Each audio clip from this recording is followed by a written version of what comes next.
പ്രിയ ഗായകൻ പി ജയചന്ദ്രന് വിട നൽകാൻ മലയാളക്കര. മൃതദേഹം പറവൂർ ചേന്ദമംഗലത്തെ പാലിയത്ത് തറവാട്ടിൽ എത്തിച്ചിരിക്കുകയാണ്. സംസ്കാരം അല്പസമയത്തിനകം തന്നെ ഉണ്ടാകും. ഭാവഗായകന് ചേന്ദമംഗലത്ത് സമുചിതമായ സ്മാരകം ഒരുക്കുമെന്ന് പ്രതിപക്ഷ നേതാവ് വി ഡി സതീശൻ. വിവരങ്ങളുമായി എസ് വിജയകുമാറാണ് ചേരുന്നത്. വിജയകുമാർ, എല്ലാ ഒരുക്കങ്ങളും പൂർത്തിയായിരിക്കുന്നു എന്നാണ് മനസ്സിലാക്കുന്നത്. അവിടെ വലിയൊരു ജനാവലി എത്തുന്നുണ്ടോ? അവിടെ കുറേ നിയന്ത്രണങ്ങളൊക്കെ ഉണ്ടാകും, ലളിതമായി തന്നെയാകും ചടങ്ങുകളെന്ന് നേരത്തെ തന്നെ വിജയകുമാർ പറഞ്ഞിരുന്നല്ലോ.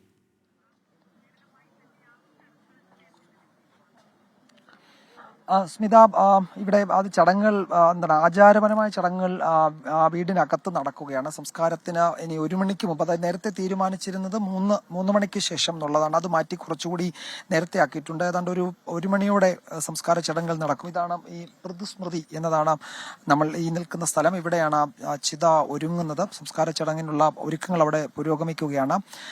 നേരത്തെ സ്മിത സൂചിപ്പിച്ചതുപോലെ പാലിയത്ത് ഈ ചേന്ദമംഗലത്ത് ഈ നാട്ടിലുള്ള പൗരാവലി അദ്ദേഹത്തിന് അന്തിമോപചാരം അർപ്പിക്കാൻ ഈ വീട്ടിലേക്ക് എത്തിക്കൊണ്ടിരിക്കുകയാണ്. ഇതിനോടകം 100 കണക്കിന് ആളുകൾ ഇവിടെ വന്ന് അദ്ദേഹത്തിന് അന്തിമോപചാരം അർപ്പിച്ച് മടങ്ങിക്കഴിഞ്ഞിട്ടുണ്ട്. ഒരു സ്വകാര്യ ചടങ്ങ് എന്ന് വെച്ചാൽ ആ വീട്ടുകാർക്ക്, ബന്ധുക്കൾക്ക് മാത്രമൊക്കെ പങ്കെടുക്കാൻ കഴിയുന്ന ഒരു ചെറിയ ചടങ്ങ് എന്ന നിലയിലായിരുന്നു ആ പൊതുദർശനം തീരുമാനിച്ചിരുന്നതെങ്കിൽ പോലും പക്ഷെ അതിന് കഴിയാത്ത സാഹചര്യമുണ്ട്. ധാരാളം ആളുകൾ ഇവിടെ അന്തിമോപചാരം അർപ്പിക്കാൻ എത്തിയിരുന്നു. അതുകൊണ്ട് അവർക്കൊക്കെ അവസാനമായി അദ്ദേഹത്തെ കാണുന്നതിന് അവസരം നിഷേധിച്ചിട്ടുമില്ല. മുഴുവൻ ആളുകൾക്കും അതിന് അവസാനമായി അദ്ദേഹത്തെ കാണുന്നതിന് അവസരം ഒരുക്കിയിട്ടുണ്ട്. മന്ത്രിമാരായ എം പി രാജേഷും സജി ചെറിയാനും ഡോക്ടർ ആർ ബിന്ദുവും ഉൾപ്പെടെയുള്ള നേതാക്കൾ ഇവിടേക്ക് വന്ന് അദ്ദേഹത്തിന് അന്തിമോപചാരം അർപ്പിച്ചു. പ്രതിപക്ഷ നേതാവ് വി ഡി സതീശൻ ഇവിടെ അദ്ദേഹത്തിന് സമുചിതമായ സ്മാരകം ഈ മണ്ഡലത്തിൽ, അദ്ദേഹത്തിന്റെ നാട്ടിൽ ഈ ചേന്ദമംഗലത്ത് പാലിയത്ത് ഒരുക്കും എന്ന് അറിയിച്ചിട്ടുണ്ട്. അദ്ദേഹത്തിന്റെ സ്മരണകൾ എന്നത് തീർച്ചയായും അദ്ദേഹം ആലപിച്ച മനോഹരമായ ഗാനങ്ങൾ, 16,000-ലധികം ഗാനങ്ങളിലൂടെയാണ് ജയചന്ദ്രൻ എന്ന ഭാവ ഗായകൻ നമ്മളുടെ മുന്നിൽ അനശ്വരനായി നിൽക്കുന്നത്. പക്ഷേ അതിലുപരി അദ്ദേഹത്തിന് ഒരു സ്മാരകം ഈ നാട്ടിൽ ഉണ്ടാകുമെന്ന് പ്രതിപക്ഷ നേതാവ് അറിയിച്ചിട്ടുണ്ട്. അക്കാര്യത്തിൽ തുടർ നടപടികൾ സ്വീകരിക്കുമെന്ന് അദ്ദേഹം, ഇവിടുത്തെ MLA കൂടിയാണ്, അദ്ദേഹം അത് അറിയിക്കുകയും ചെയ്തിട്ടുണ്ട്. അങ്ങനെ ജനപ്രതിനിധികൾ ഉൾപ്പെടെയുള്ളവർ അദ്ദേഹത്തിന് അന്തിമോപചാരം അർപ്പിച്ചിട്ടുണ്ട്. ഈ ഔദ്യോഗിക ബഹുമതികളോടെയാണ് സംസ്കാര ചടങ്ങുകൾ നടക്കുക എന്ന് സാംസ്കാരിക മന്ത്രി സജി ചെറിയാൻ പറഞ്ഞു. പോലീസിന്റെ ഗാർഡ് ഓഫ് ഓണർ ഉണ്ടാകും ഇവിടെ. അതിന് സെറിമോണിയൽ പരേഡ് നടത്തുന്ന പോലീസ് സേന ഇവിടെ തയ്യാറായി നിൽക്കുന്നുണ്ട്. ഈ മതപരമായ, ആചാരപരമായ ചടങ്ങുകൾ കഴിഞ്ഞാൽ അത്തരം ഒരു ചടങ്ങുകൾ കൂടിയുണ്ട്. അത് 1 മണിയോടുകൂടി എന്തായാലും സംസ്കാര ചടങ്ങുകൾ തുടങ്ങാൻ കഴിയുമെന്നുള്ളതാണ് പൊതുവെ കുടുംബാംഗങ്ങൾ നേരത്തെ തന്നെ അറിയിച്ചത്. അത് 3:30 എന്നത് കുറച്ചുകൂടി നേരത്തെ ആക്കാൻ തീരുമാനിച്ചിരുന്നു. ഇവിടെ വരുന്ന ആളുകൾക്ക്, ഇപ്പോഴും ആളുകൾ വരുന്നുണ്ട്, അവർക്ക് അദ്ദേഹത്തെ കാണുന്നതിന് അവസരം ഒരുക്കുകയും ചെയ്യുന്നുണ്ട്. നമ്മൾ ഈ കാണുന്ന മൃദുസ്മരണ എന്ന ഈ സ്ഥലത്ത്, അതായത് പാലിയത്ത് അവരുടെ കുടുംബാംഗങ്ങളെയൊക്കെ അവരുടെ മൃതദേഹം സംസ്കരിക്കുന്ന, അദ്ദേഹത്തിന്റെ അമ്മയുടെയൊക്കെ അമ്മയൊക്കെ സംസ്കരിച്ചിരിക്കുന്നത് ഇതേ മണ്ണിൽ തന്നെയാണ്. അവിടെ തന്നെയാണ് ജയചന്ദ്രനും ഇപ്പോൾ ചിതയൊരുങ്ങുന്നത്. ആ ദൃശ്യങ്ങളാണ് നമ്മൾ കാണുന്നത്. ആ ചടങ്ങുകളാണ് ഇനി ബാക്കിയുള്ളത്. ഇതിനോടകം ഇവിടെ വന്ന എല്ലാവരും അദ്ദേഹത്തെ പറ്റി, ഈ നാട്ടുകാർക്കുള്ള ഓർമ്മകൾ നേരത്തെ തന്നെ പങ്കുവയ്ക്കുകയായിരുന്നു. ഇവിടെ ഇടയ്ക്ക് അതൊരു 2.5-3 മാസം മുമ്പ് ഇവിടുത്തെ ഈ ക്ഷേത്രവുമായി ബന്ധപ്പെട്ട ഒരു ചടങ്ങിൽ പങ്കെടുക്കാൻ അദ്ദേഹം ഇവിടെ വന്നിരുന്നു, തറവാട്ടിൽ വന്നിരുന്നു. എല്ലാവരുമായി കാണുകയും അന്ന് അദ്ദേഹത്തെ കാണാൻ ധാരാളം ആളുകൾ ഇവിടെ വരികയും അവരൊക്കെ സംസാരിക്കുകയും ചെയ്തു. അതിന് ഏതാണ്ട് 1 വർഷം മുമ്പ് അദ്ദേഹം ഇവിടെ ക്ഷേത്രത്തിലെ ഉത്സവത്തിന് അദ്ദേഹത്തിന്റെ ഒരു സംഗീതാർച്ചന ഉണ്ടായിരുന്നു. അതിലും അദ്ദേഹം പങ്കെടുക്കാൻ എത്തിയിരുന്നു. അങ്ങനെ ഈ പാലിയത്ത് അദ്ദേഹം ഇടയ്ക്കിടെ വന്നു പോകുന്നുണ്ട്.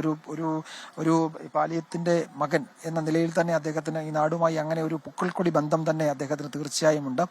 അത് മാറ്റാൻ കഴിയില്ല. അതുകൊണ്ടാണ് അദ്ദേഹത്തിന്റെ ആഗ്രഹപ്രകാരം തന്നെയാണ് ഇവിടെ അദ്ദേഹത്തിന് അവിടെ അദ്ദേഹത്തിന് ഒരു ചിതയൊരുങ്ങുന്നത്. അദ്ദേഹത്തിന്റെ ആഗ്രഹപ്രകാരമാണ്. അദ്ദേഹം അത് ബന്ധുക്കളെ അറിയിച്ചിരുന്നു.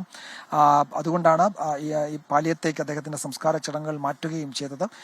ഇവിടെ അദ്ദേഹത്തിന്റെ നാട്ടുകാർ, അദ്ദേഹത്തിന്റെ സുഹൃത്തുക്കൾ അടക്കമുള്ളവർ ഇവിടെയുണ്ട്. ധാരാളം ആളുകൾ രാവിലെ വന്നു പോയി. അവരൊക്കെ അദ്ദേഹത്തെ പറ്റിയുള്ള നല്ല ഓർമ്മകൾ, പാട്ടോർമ്മകളൊക്കെ പങ്കുവെച്ചാണ് ഇവിടെ നിന്ന് മടങ്ങിയത്. അദ്ദേഹം ഇവിടെ വരുമ്പോഴും ഇവിടുത്തെ കുടുംബം, അദ്ദേഹത്തിന്റെ ബന്ധു വീടാണ് ഇവിടെ ഉള്ളത്. ആ വീട്ടിൽ അദ്ദേഹത്തെ സന്ദർശിക്കാൻ ഇവിടുത്തെ സാംസ്കാരിക പ്രവർത്തകരും ഒക്കെ അദ്ദേഹത്തെ കാണാൻ എത്തുമായിരുന്നു. അവരോടൊപ്പം അദ്ദേഹം ഏറെ സമയം ചെലവഴിക്കുമായിരുന്നു. തന്നെയുമല്ല, ഇവിടുത്തെ സാംസ്കാരിക പരിപാടികൾ, പാലിയത്തെ സാംസ്കാരിക പരിപാടികളിൽ പറ്റാവുന്ന സമയങ്ങളിലൊക്കെ അതിന്റെ ഭാഗമാകാനും ജയചന്ദ്രൻ സമയം കണ്ടെത്താറുണ്ട്. എപ്പോഴും ഇല്ലെങ്കിൽ പോലും അദ്ദേഹത്തിന് പറ്റുന്ന സമയങ്ങളിലൊക്കെ അതിൻ്റെ അത്തരം ചടങ്ങുകളുടെ ഭാഗമാകാൻ അദ്ദേഹം ഇവിടെ എത്തുമായിരുന്നു. അപ്പോൾ അതും അത്തരം നല്ല ഓർമ്മകളാണ് ഈ നാട്ടുകാർക്ക് അദ്ദേഹത്തെ പറ്റി ഉള്ളത്. ഇവിടുത്തെ ക്ഷേത്രം, ഇവിടെ കുറേ അധികം ക്ഷേത്രങ്ങൾ ഈ പാലിയത്ത് ഈ കുടുംബത്തിന് ചുറ്റുമുണ്ട്. ആ ക്ഷേത്രങ്ങളിലൊക്കെ അദ്ദേഹം വരിക, അടുത്ത ചടങ്ങുകളിൽ പങ്കെടുക്കുക. ഏറ്റവും ഒടുവിൽ വന്നത് ഈ പറയെടുപ്പ് എന്ന ഈ ക്ഷേത്രത്തിലെ ചടങ്ങിന്റെ ഭാഗമായി, ഈ തറവാട്ടിൽ നടന്ന ചടങ്ങിന്റെ ഭാഗമായി അതിൽ പങ്കെടുക്കാനാണ് അദ്ദേഹം ഏറ്റവും ഒടുവിൽ ഇവിടെ എത്തിയത്. അതിൽ പങ്കെടുത്ത ശേഷം മടങ്ങുക. അന്ന് അദ്ദേഹത്തിന് ശാരീരികമായ ബുദ്ധിമുട്ടുകൾ ഉണ്ടായിരുന്നുവെങ്കിലും അത് വകവയ്ക്കാതെ ഏതാണ്ട് ഒരു ദിവസത്തോളം, ഒരു പകൽ മുഴുവൻ അദ്ദേഹം ഇവിടെ ചെലവഴിക്കുകയും ചെയ്തിരുന്നു. ക്ഷേത്രത്തിലും വീട്ടിലുമൊക്കെ ചെലവഴിക്കുകയും ചെയ്തിരുന്നു. അന്നാണ് ഏറ്റവും ഒടുവിൽ ഇവിടെ അദ്ദേഹം എത്തിയത്. പിന്നീട് അദ്ദേഹത്തിന് ആരോഗ്യം മോശമായി. ഇവിടെ നിന്ന് പലരും അദ്ദേഹത്തെ കാണാൻ പോയി. പലർക്കും അദ്ദേഹത്തെ കാണാൻ പറ്റുകയും ചെയ്തു. അദ്ദേഹത്തിന് വീണ്ടും ഈ ക്ഷേത്രത്തിലെ ചടങ്ങുകളിൽ പങ്കെടുക്കണം, ഇവിടുത്തെ ഉത്സവ ചടങ്ങുകളിൽ പങ്കെടുക്കണമെന്ന് ആഗ്രഹം ഉണ്ടായിരുന്നു. പറ്റുമെങ്കിൽ ഇവിടെ സംഗീതാർച്ചന നടത്തണമെന്നൊക്കെ ആഗ്രഹം ഉണ്ടായിരുന്നു. പക്ഷെ അതൊക്കെ അദ്ദേഹം ഇവിടുന്ന് ചെന്നവരോടൊക്കെ അത് പറയുകയും ചെയ്തിരുന്നു. അദ്ദേഹത്തിന്റെ ഒരു പ്രത്യേകത, ഈ സാധാരണ പൊതുവേദിയിലൊക്കെ പാടാൻ ഗായകർ പലപ്പോഴും തയ്യാറാകണമെന്നില്ല. പക്ഷേ ജയേന്ദ്രനെ സംബന്ധിച്ച് അദ്ദേഹം ഏത് വേദിയിലും പാട്ടുപാടും. അദ്ദേഹത്തെ പറ്റി പലരും ഇന്ന് സമൂഹ മാധ്യമങ്ങളിലൊക്കെ എഴുതിയ പോസ്റ്റുകളിൽ തന്നെ പറയുന്നുണ്ട്, എനിക്ക് പ്രസംഗിക്കാൻ അറിയില്ല, വേണമെങ്കിൽ ഞാൻ ഒരു പാട്ട് പാടാം, എനിക്ക് അറിയാവുന്നത് അതാണ് എന്ന് അദ്ദേഹം ഈ പൊതുവേദിയിൽ പറയും. സാധാരണ പാട്ട് പാടാൻ നിർബന്ധിച്ചാൽ പോലും പലരും പാടാൻ വൈമുഖ്യം കാണിക്കാറാണ് പതിവ്. പക്ഷേ ജയചന്ദ്രനെ സംബന്ധിച്ച് ഏത് വേദിയിലും അദ്ദേഹം അധികം സംസാരിക്കാറില്ല. പകരം അദ്ദേഹത്തിന്റെ പ്രിയപ്പെട്ട ഒന്നോ രണ്ടോ പാട്ടുകൾ പാടുകയാണ് പതിവ്. അങ്ങനെ അദ്ദേഹത്തിന് ആ പാട്ട് പാടാൻ വീണ്ടും ഇവിടെ എത്തണമെന്ന ആഗ്രഹം ഉണ്ടായിരുന്നു. അത് അദ്ദേഹത്തിന്റെ സുഹൃത്തുക്കൾ ഉൾപ്പെടെയുള്ളവർ ഇവിടുന്ന് കാണാൻ ചെന്നവരോടൊക്കെ അദ്ദേഹം അത് പറയുകയും ചെയ്തിരുന്നു. അങ്ങനെ ഈ നാടുമായി ഒരു വൈകാരിക ബന്ധം, വൈകാരിക അടുപ്പം അദ്ദേഹം പുലർത്തിയിരുന്നു. അദ്ദേഹത്തോട് അടുപ്പമുള്ളവരോടൊക്കെ ഉള്ളവരൊക്കെ സൂചിപ്പിക്കുന്ന ഒരു പ്രധാനപ്പെട്ട കാര്യം ഈ വ്യക്തിബന്ധം കാത്തു സൂക്ഷിക്കുന്നതിൽ എന്ന് വെച്ചാൽ, അടുപ്പമുള്ള പലരോടും അദ്ദേഹത്തിന് അഗാധമായ അടുപ്പമാണുള്ളത്, ഗാഢമായ അടുപ്പമാണുള്ളത്. അത് അവരോട് ഇണങ്ങിയും പിണങ്ങിയും ഒക്കെ ആണെങ്കിലും പതിറ്റാണ്ടുകളായി ആ ബന്ധം അങ്ങനെ അദ്ദേഹം കാത്തു സൂക്ഷിക്കുകയും ചെയ്യും. പിണങ്ങുന്നവരോട് അദ്ദേഹം തന്നെ മുൻകൈയെടുത്ത് പിണക്കം മാറ്റാൻ അദ്ദേഹം തന്നെ മുൻകൈ എടുക്കുകയും ചെയ്യും.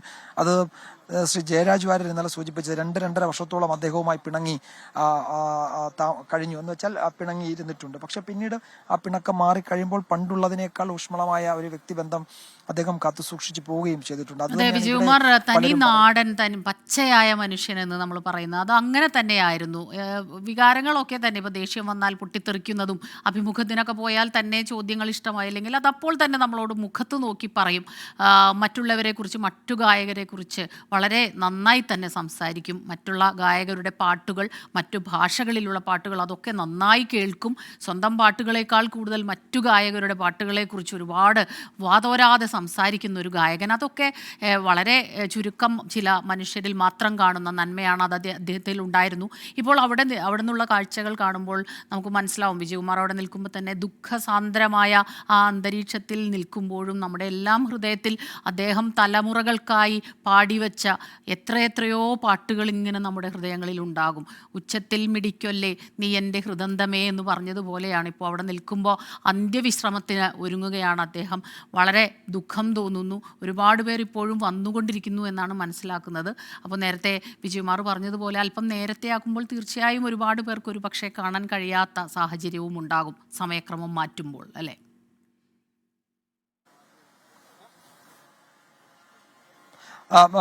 സമയക്രമം മാറ്റുമ്പോൾ ആളുകൾക്ക് കാണാൻ, ഇവിടെ വരുന്ന മുഴുവൻ ആളുകൾക്കും, അതായത് ഇവിടേക്ക് അന്തിമോപചാരം അർപ്പിക്കാൻ എത്തുന്ന മുഴുവൻ ആളുകൾക്കും അദ്ദേഹത്തെ കാണുന്നതിന് അവസരമൊരുക്കും. അതിൽ മാറ്റമൊന്നും വരുത്തില്ല. അങ്ങനെ ആർക്കും അദ്ദേഹത്തെ കാണാൻ വന്നവർക്ക് നിരാശപ്പെട്ടു പോകേണ്ട ഒരു സാഹചര്യം ഉണ്ടാകില്ല. എനിക്ക് തോന്നുന്നു സംസ്കാര ചടങ്ങുകൾക്കുള്ള സമയമാകുന്നു. അതിന് പോലീസിന്റെ അന്തിമോപചാര ഔദ്യോഗിക ബഹുമതികളോടെയാണ് സംസ്കാരം നടത്തുക. അതിന് പോലീസ് തയ്യാറെടുക്കുന്നുണ്ട്. ഇവിടെ 12 മണിയോടെ അവർ ഇവിടെ എത്തിയിട്ടുണ്ട്. അപ്പോൾ മറ്റ് ചടങ്ങുകൾ, മതപരമായ ചടങ്ങുകൾ, ആചാരക്രമം അനുസരിച്ചുള്ള ചടങ്ങുകൾ, അതാണ് ഇനി ബാക്കിയുള്ളത്. അത് കുറച്ച് കൂടുതലാണ്. ഏതാണ്ട് 1 മണിക്കൂറോളം അത്തരം ചടങ്ങുകളുണ്ട്. അത് പക്ഷേ നേരത്തെ തന്നെ അവിടെ തുടങ്ങിയിരുന്നു. ഇപ്പോഴും ദൃശ്യങ്ങളിൽ കാണാം, വീടിന്റെ അദ്ദേഹത്തിന്റെ മൃതദേഹം പൊതുദർശനത്തിന് വെച്ചിരിക്കുന്ന ആ വീടിന്റെ പരിസരത്ത് വലിയ ആൾത്തിരക്ക് ഇപ്പോഴുമുണ്ട്.